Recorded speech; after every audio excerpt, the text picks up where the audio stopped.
Now hear me out, I know that pies are an autumn-winter thing, but that's why I've set my sights on a summer-friendly pie, and we found one.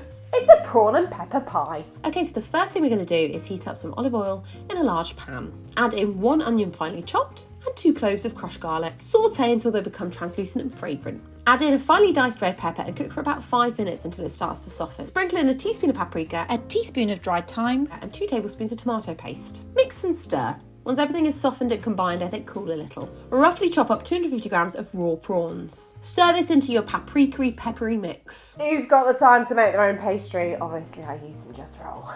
Roll out your puff pastry and cut out discs of pastry in pairs. We want one slightly larger than the other. Lay the smaller pastry discs onto a large baking tray and pile on a heaped tablespoon, if not more, of your prawn and pepper mix. Brush the rim with an egg wash and lay the second, slightly larger disc on top, sealing the sides tightly to create an almost ravioli-style parcel. Brush with even more egg wash and pierce 2 holes in the top to allow steam to escape. Bake in a preheated oven at 200 degrees for approximately 20 to 25 minutes or until the pastry is puffed up and golden brown.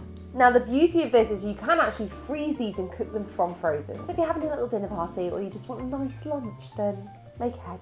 Absolutely gorgeous, stuffed to the brim with flavour and super summer friendly.